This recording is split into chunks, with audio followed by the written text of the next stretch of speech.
You just bought a gas station. $450,000, which is about the national median, and the keys are yours. The tanks underneath it are 29 years old. They were sold with a 30-year warranty. And here is the part that is not in the closing documents. Since America started keeping track, there have been 583,000 confirmed leaks from tanks like those, not accidents. Confirmed releases logged by the EPA, one site at a time. The business you just bought sells gasoline at a margin so thin it barely survives the credit card fee. That is the part everybody tells you about. Nobody tells you that the real asset is buried under the concrete, that it has a shelf life, and that when it fails, the bill does not go to the property, it goes to you. So this is the whole thing. What a gas station actually costs. Where the money really comes from. What is under the pavement. And the reason the hardest part of owning one is not running it. It is leaving. Start with the price, because it is lower than people expect. There are about 152,000 convenience stores in the United States, and 122,000 of them sell fuel. That is the highest it has been in 8 years. This is not a dying industry, whatever you have heard. And it is not an oil company industry either. 95,000 of those stores, 63%, belong to somebody who owns 10 stores or fewer. The brand on the canopy is rented. The person who owns the building is usually a family. Buying comes in 2 flavors. You can buy the business only. The inventory, the fuel contract, the right to operate. That runs somewhere between $225,000 and $600,000, priced at 2.5 to 4 times earnings. You lease the ground from somebody else, or you buy the whole thing. Land, building, canopy, dispensers, and the tanks. That price is at 4 to 7 times earnings. And the median lands right around $450,000. $450,000 for a real business on a real corner that people stop at every single day. That number is why people buy gas stations. It is one of the few real businesses in America that a normal person can still finance. Hold on to it. It comes back later, and it comes back badly. Because there is a second price, and it is not on the listing. Underground fuel tanks are consumable. They have a service life, and when it ends you replace them. A new tank runs about $40,000 for a 13,000-gallon unit, and a packaged split tank with the fittings, sumps, anchoring and freight lands closer to $65,000. Installed across a whole site, the range people quote is $30,000 to over $150,000. And that is only the new steel going in. Taking the old tanks out is its own bill. Pulling a single 10,000-gallon tank, assuming a clean closure with no contamination found, is $15,000 to $30,000. A typical station with 3 or 4 tanks plus the piping and the dispensers is $50,000 to $150,000. So on a business that sold for $450,000, the tank cycle alone is a 6-figure event. Every operator knows this is coming. Almost nobody selling you a gas station volunteers where in that cycle you are standing. Now, the gasoline. The average American gas station makes about 35 cents of gross margin on a gallon. That sounds fine until you follow the money. Roughly 8.5 cents of it goes straight back out as credit card fees because almost nobody pays cash for gas. Across the whole industry, that is $21 billion a year handed to the card networks. Then take out the electricity for the pumps and the canopy lights, the labor, the insurance, the environmental compliance, and the rent or the mortgage. What is left on a gallon of gas is close to nothing. You have probably heard the punchline already. Fuel is 65% of the money that moves through a gas station and only 39% of the gross profit. The pump is a machine for putting a human being within 20 feet of a cooler full of drinks. The coffee, the cigarettes, the lottery ticket, the roller grill. That is the business. Fine, that story is true, it is well told, and it is not what this video is about. Because if the store is the business, then here is a fair question. What exactly did you buy for $450,000? You did not buy the fuel margin. That barely exists. You bought the corner, the traffic, the right to be the place people stop. And underneath that corner, holding the only product that gets them to stop, are the tanks. Let me tell you what is actually down there. A typical underground storage tank at a gas station holds about 10,000 gallons. Some hold 30. They sit in the ground, full of a liquid that is chemically hostile to almost everything, and they are expected to stay sealed for decades. 10 gallons of gasoline is enough to contaminate 12 million gallons of groundwater. Read that again with the tank size in mind. 10,000 gallons sitting in the ground, and the failure threshold for a catastrophe is 10. In 1984, when the federal government started regulating these things, There were about 2.1 million tank systems in the ground in America. Today there are around 534,000 active petroleum tanks across roughly 190,000 facilities. The rest were pulled out, closed, or abandoned. Now here is the number that should reframe the whole business. Of the tank systems America has regulated since that program began, there have been 583,000 confirmed releases. More than 1 in 4. Not 1 in 4 that might have leaked. 1 in 4 with a confirmed, documented, filed release. 522,000 of those have been cleaned up, which leaves about 61,000 sites right now sitting in a cleanup queue. And the tanks still in the ground are not new. In Washington state, the average one is 29 years old. Colorado's average is 25 to 27. The industry's own consensus is that past about 30 years, a tank is highly likely to leak. Nationally, 57% of underground tanks meet every federal requirement, which means 43% do not. So what happens when yours goes? The EPA puts the average cleanup at $154,000. If the leak reaches groundwater, it runs from $100,000 to over $1 million. Go back to the price of the business, $450,000. An average cleanup is a third of everything you paid. A groundwater case can be more than the business is worth. And this is not a risk you get to decline.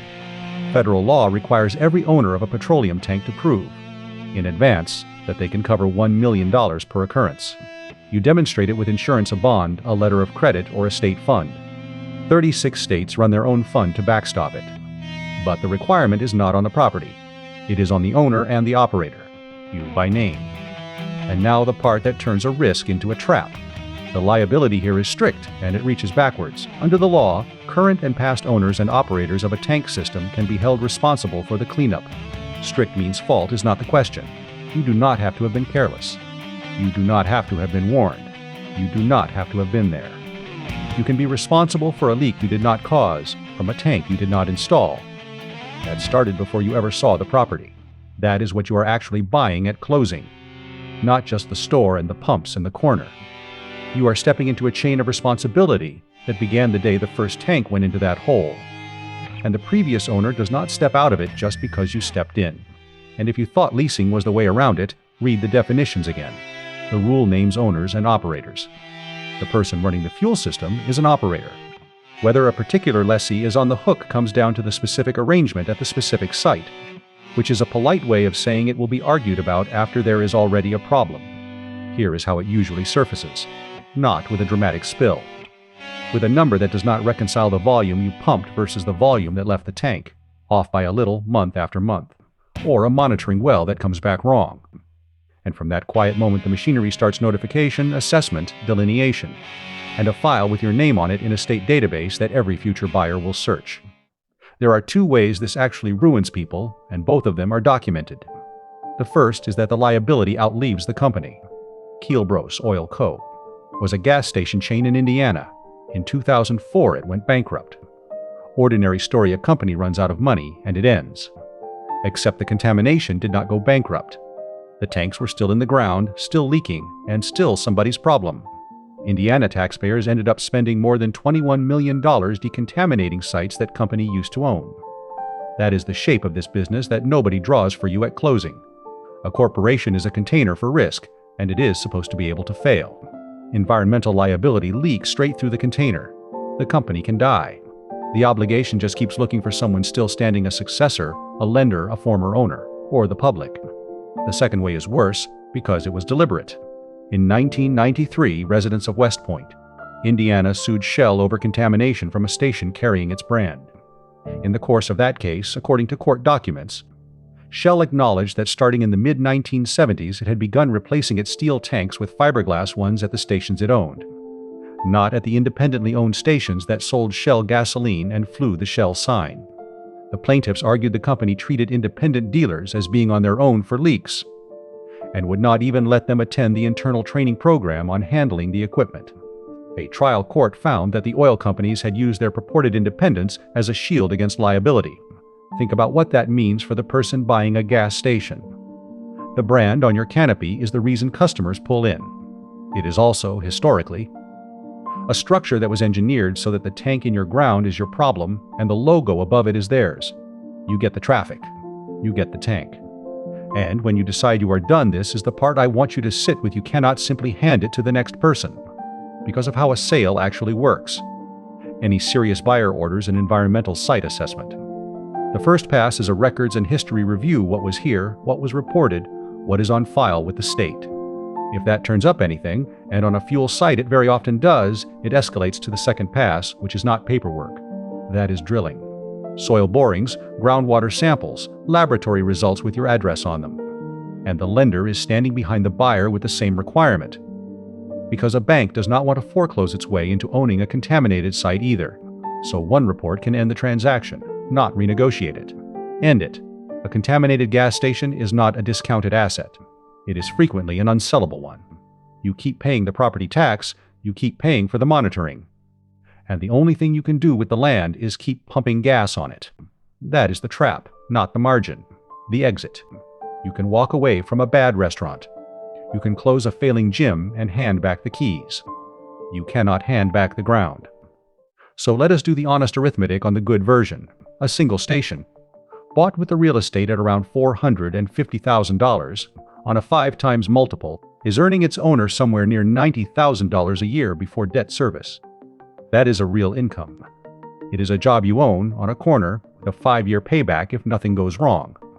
Then set against it a monitoring bill that can run $10,000 to $30,000 a year if you ever have an open release, and a site that may sit in monitoring for 5 to 10 years before the state signs it off. One bad tank does not dent the profit.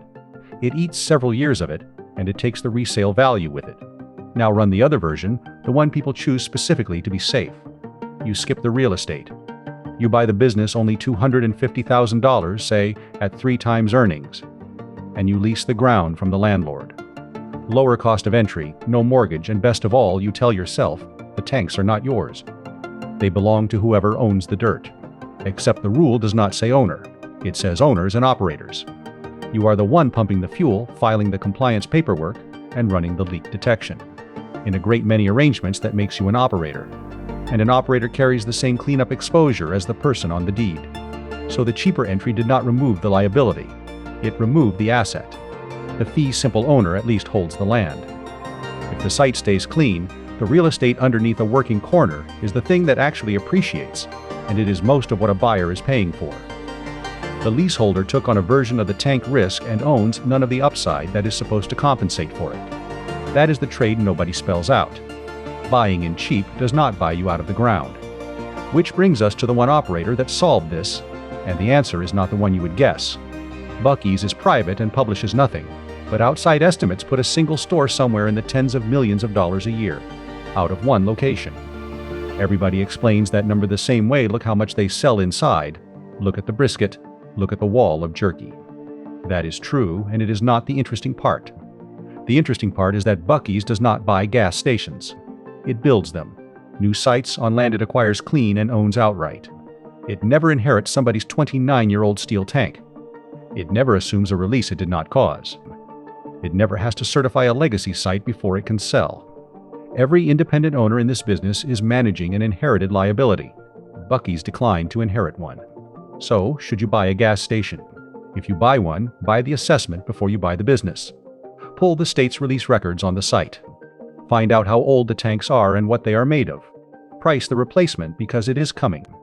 And read very carefully who is named on the financial responsibility filing, because one day that name is going to matter more than the name on the canopy. The gasoline was never the business. The store was never really the business either. You are buying the ground. And the ground remembers everything you put into it.